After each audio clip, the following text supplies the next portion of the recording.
Предисловие к настоящему изданию.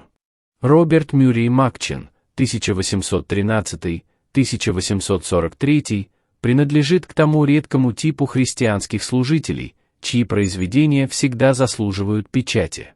Мы благодарим Бога за то, что его дополнительные посмертные произведения, которые появились в течение нескольких лет после ранней смерти автора в 1843 году, сейчас благополучно переизданы.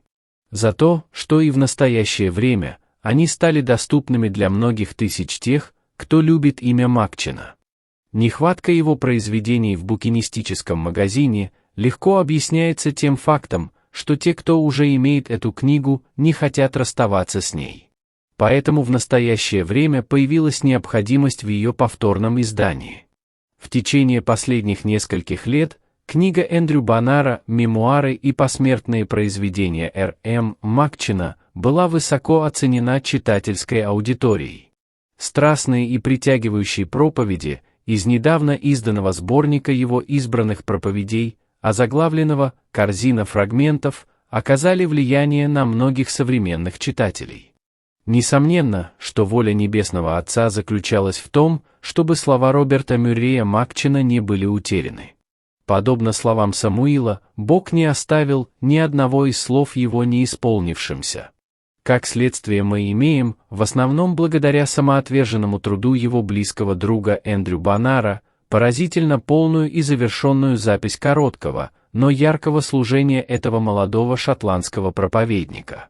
Мемуары считались одними из лучших на английском языке.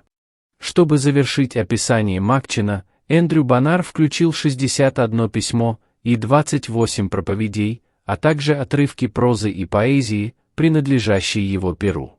Духовность и сила впервые изданных проповедей были оценены так высоко, что последовали упорные и энергичные просьбы сделать их более доступными. В результате, произведение, которое читатель держит сейчас в руках, было впервые подготовлено, скорее всего не Боннаром непосредственно, по личным записям Макчина к проповеди. Несомненно, жаль, что духовное сокровище, заключенное в этих проповедях в старом издании, было затемнено мрачным названием «Дополнительные посмертные произведения». Фактом, однако, является то, что они представляют мастерство Макчина, изысканные проповеди в миниатюре, плоды духовной одаренности. Новое название улучшено. Оправданием для повторной публикации тома проповедей давно умершего проповедника может служить их характерная черта, как образец того, какими должны быть проповеди сегодня.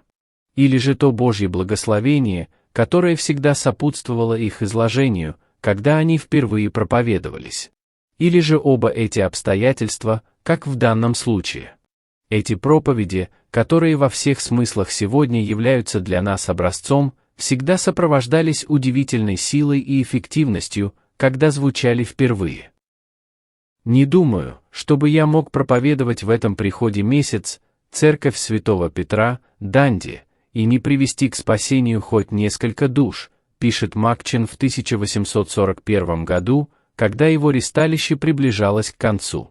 «Сотни считают меня своим духовным отцом», сказал он относительно благословенного помазания Божьей благодати на свою кафедру и пасторские служения. Поэтому эти дополнительные посмертные произведения, как и другие его проповеди, являются типичным примером служения, которое Бог явно благословил. Эндрю Боннар рассказывает в своем откровенном частном дневнике, что он начал писать мемуары о Макчине в субботу 30 сентября 1843 года, 7 месяцев спустя после его смерти, 25 марта. Он закончил их уже через 3 месяца, в пятницу утром, 22 декабря того же года. Он ощущал молитвы многих, приступая к исполнению ответственной обязанности, сохранить редкое благоухание этого избранного христианина и пастора. Сегодня нам может показаться поразительным, что Боннар, как библиограф Макчина, смог завершить свою задачу так быстро и вдохновенно. Совершенство мемуаров и их заслуженно огромное влияние частично объясняется привязанностью двух друзей друг к другу. Те, кто знакомы с дневником Боннара, обратили внимание на то, с какой добросовестностью он отмечает каждую годовщину смерти своего покойного друга, и как сознательно обвиняет себя в том, что не похож на него. Я не использовал смерть Роберта Макчина, 1844, памяти годовщины смерти Роберта Макчина, 1849, стоя у могилы Роберта Макчина, 1866. Безусловно, так же как жизни Давида и Иоаннафана, Павла и Тимофея, Августина и Алипиуса были связаны в один узел и дошли до нас как пример духовной дружбы, сотворенной небесами. То же самое можно сказать о дружбе между Бонаром и автором дополнительных посмертных произведений. Бонару предстояло насладиться долгой жизнью при совершенном здоровье, его собственные слова незадолго до смерти, и пережить своего близкого друга почти на 50 лет, пока он не был похоронен 4 января 1893 года на кладбище Сайдхилл в Глазго. На протяжении всех этих лет Эндрю Бонар взял себе за правило постоянно помнить вдохновенную жизнь Роберта Макчина. Вступление дневника Бонара открывает самые сокровенные помыслы его души и тела. Не было такого друга, которого я любил бы как его. Когда я смотрел на лицо Роберта, сразу же после его смерти, то не могу передать, насколько мучительно было думать, что его нет. 2 ночи тому назад мне приснилось, что я вновь стою у его гроба, и я проснулся в слезах. Спустя несколько лет он радовался, услышав, что мемуары явились благословением для тех, кто читал их и в его стране, и за границей. Еще при его жизни они были переведены, по крайней мере на 2 языка, датский и гаэльский. С этого и до настоящего времени имя Макчина высоко ценится христианами и в горах Шотландии, и в тех местах, куда благополучно проникли публикации о его жизни или же его проповеди. Однако узы любви между этими 2 мужами Божьими являются только частью объяснения того влияния, какое оказывали жизнь и проповеди Макчина. Важно, чтобы мы приняли во внимание то, что Роберт Мюррей Макчин был одним из величайших христиан, которых когда-либо имела Шотландия. Таким определенным было мнение более позднего библиографа Макчина, Александра Смелли. Смелли цитирует такие слова о Макчине, написанные в 1913 году: «Любовь ко Христу была величайшим секретом всей его преданности и твердости». И я задаю вопрос, имела ли церковь Шотландии со времен Самуила Рузерфорда более возвышенный разум, который пребывал бы в постоянном пламени любви и благоговения перед ним, который жил и умер. Это слова, сказанные другом Макчина, Джеймсом Гамильтоном из Риджент-сквер, Лондон. Но Александр Смелли цитирует их с его полного одобрения. Это правильная оценка и подходящие слова, подтверждает он. Нелегко сказать, каким образом Бог исполняет таким вдохновением одного христианина из многих тысяч. Это должным образом демонстрирует власть Бога и доказывает практическую реальность тех слов Вестминстерского исповедания, которые утверждают, что иногда Бог действует превыше средств. Благодаря счастливой согласованности божественных действий и провидения, Богу угодно было сотворить Макчина таким, пылающим и сияющим светом, что даже те, кто знал его очень хорошо, временами были озадачены. «Я не могу понять Макчина», — сказал Кендлиш, — «кажется, что благодать естественна для него». Даже Эндрю Бонар по окончании мемуаров должен был признать: «Эта книга смиряет меня. Мое сердце часто замирает». Если эта заметная духовность Макчина была непостижима даже для тех, кто хорошо знал его, то временами она была захватывающей и очаровывающей для тех, кто встречался с ним впервые. «Вы необычный человек», — сказали ему 2 рабочих, работая на пожаре в каменоломне и слушая пастора из Данди, напомнившего о великом пожаре, который придет. Имеется еще одна подобная трогательная история о том, как он появился перед враждебно настроенной толпой в той части Шотландии, которая в то время имела плохую репутацию из-за модератизма или духовной мертвости.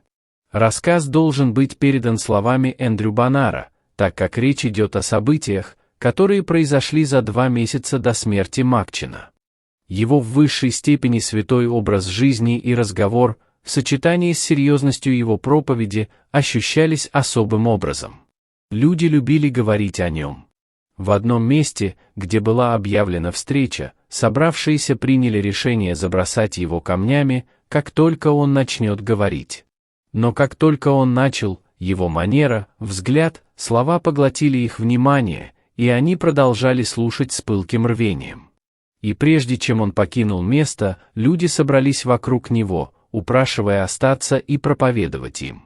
Один человек, бросавший в него грязь, позже был тронут до слез, узнав о его смерти. Из всего, что было ранее сказано, ясно, что влияние и сила Макчина были тесно связаны с его личной характеристикой как святого человека. Об этом не может быть сказано слишком много. Он сам считал, что святость превыше всего необходима служителю Евангелия. Его личный дневник, который в значительной степени цитируется Бонаром в мемуарах, насыщен наблюдениями, молитвами и решениями, которые дышат особой атмосферой любви ко Христу и к святости. Некоторые из этих высказываний стали повседневными выражениями. «Святой служитель является страшным оружием в руках Бога. Моя паства больше всего нуждается в моей личной святости». Как и большинство христиан, он верил этому. Но в отличие от многих, он еще и боролся изо всех сил, чтобы воплотить это. Характер души Макчина был открытый, мирный и радостный. В этом смысле он контрастирует с Джоном Дунканом, его современником и человеком, равным Макчину по духовности. Муди Стюарт, безусловно, прав, говоря, что Дункан был недостаточно радостным для него. Высокообразованный Дункан парил выше и погружался намного глубже большинства христиан. Его душа страстно желала познать причину вещей, и он никогда не бывал так счастлив, как в том случае, когда прослеживал первоисточник доктрины настолько, насколько позволял разум. Макчина, с другой стороны, волновало глубокое практическое осуществление в его занятиях теологией. Это было основной темой его проповедей для других и правилом жизни для самого себя. Двое этих людей встречались и знали друг друга. Муди Стюарт, будучи близким другом обоих, позволил себе сказать следующее: святость Роберта Макчина, если и не была такой же глубокой, то более уравновешенной, чем у Дункана, и более основательно воздействовала на характер час за часом. Это были гиганты тех дней на земле. Будучи проповедником пресвитерианской церкви в Шотландии, Роберт Макчин жил во времена огромной важности. Печальное время модератизма, которое оказало губительное воздействие на религиозную жизнь национальной церкви на протяжении большей части XVIII столетия, уступило место расцвету евангельского пробуждения. Это преобладало особым образом среди служителей-студентов, которые учились в Эдинбурге у известного доктора Томаса Чалмерса, их главного духовного наставника. Группа людей, чьих сердец коснулся Бог, включала Эндрю и Горация Бонара, Сомервилля, Джона Милна, Муди Стюарта, Роберта Макдольда, Джеймса Гамильтона и, конечно же, самого Макчина. Они все были близкими друзьями и поддерживали теплую переписку до последних лет своего служения. В духовном смысле все они были выдающимися служителями и совершали великие дела для Бога в соответствующих сферах своего призвания. Например, Сомервиль путешествовал по всему миру, проповедуя Евангелие в таких отдаленных странах, как Испания, Индия, Океания, Россия, а также среди евреев Восточной Европы. Макчин, отличавшийся хрупким здоровьем, однажды говорил о своей готовности ехать в Австралию, чтобы проповедовать там пренебрегаемым каторжникам. У них всех был дух миссионерства. Поэтому жизнь Макчина принадлежала периоду перехода, от замороженных дней недавнего прошлого ко времени духовного обновления. Потоки благословений сходили на Шотландию во многих местах. Уже в 1812 году отмечалось значительное возрождение в Аране и Ски. В 1820 году был посещен Льюис, где обильно излилась благодать. Чудесные серии таких потоков ощущались теми, кто посещал проповеди Вильяма Бернса. В 1839 году вначале в приходе его отца в Килл-Сити, затем в церкви Святого Петра, Данди, а также повсеместно. Наконец, десятилетний конфликт закончился, и принципы евангельской и библейской религии, впервые на протяжении целого века, вновь преобладали в национальной церкви.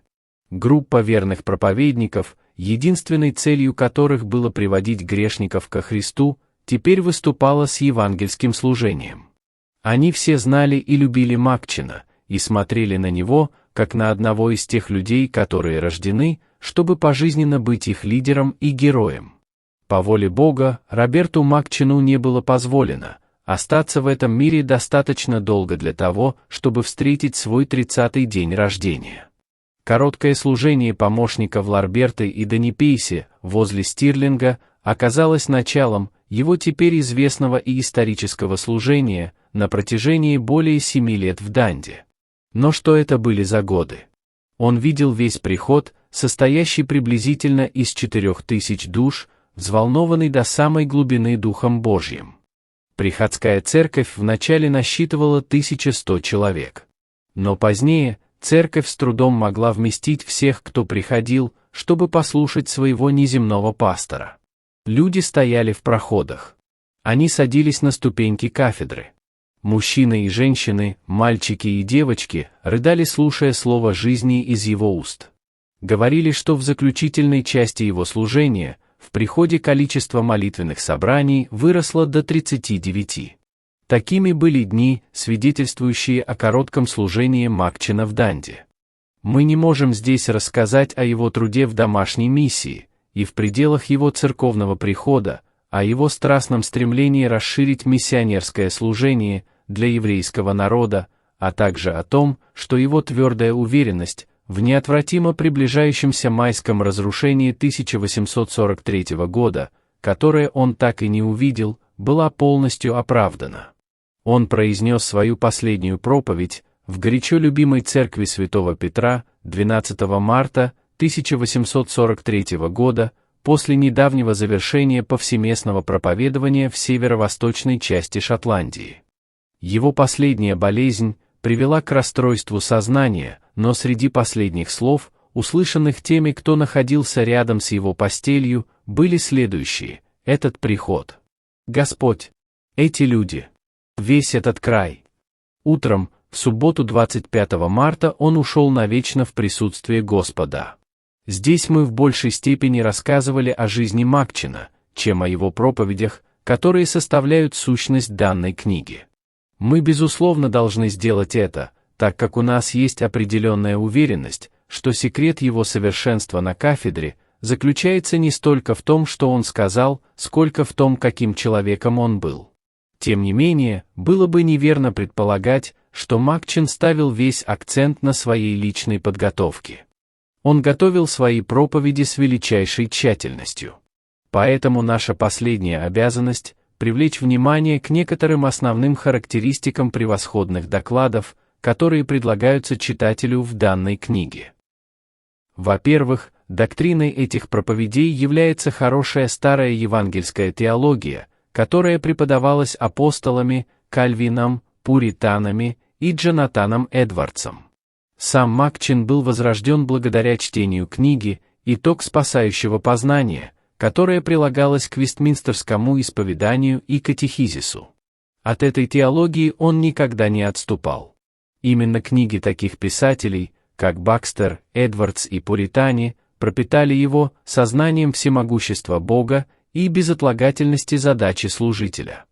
Все проповеди Макчина отражают его осведомленность о краткости жизни, о ценности бессмертной человеческой души, о реальности ада, об исключительной достаточности Христа для спасения грешника и об абсолютной необходимости рождения свыше.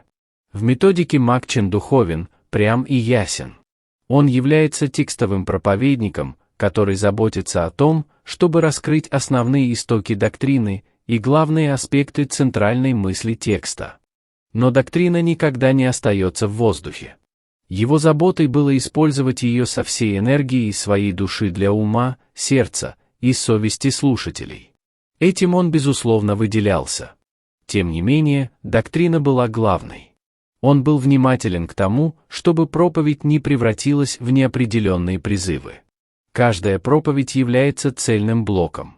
Для Макчина проповедь была средством увлечения своих слушателей от греха к Богу, что в основном не свойственно современным проповедникам. Его целью было оказать на них воздействие в удачно выбранное время, возбудить их эмоции до глубины с помощью исследования действия проповедуемого Слова Божьего.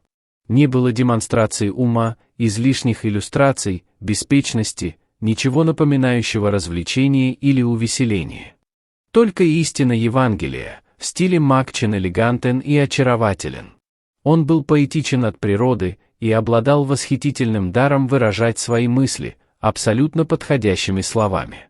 Этот естественный дар, безусловно, был усовершенствован и усилен, благодаря превосходному классическому образованию, полученному им в школе и университете, в своем родном городе Эдинбурге.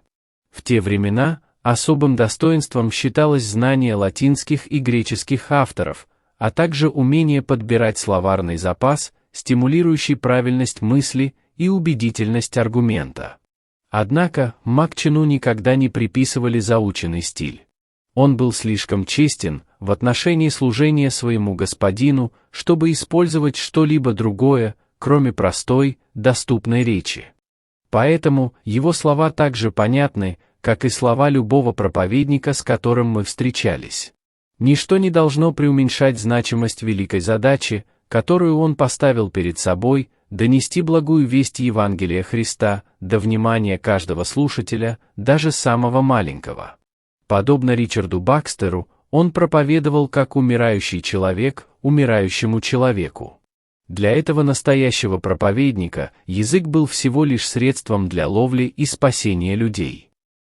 Издатели этой книги проповедей Макчина горячо надеются, что Бог сможет использовать ее для того, чтобы и в наши дни привлечь внимание к великим духовным темам, о которых здесь говорится.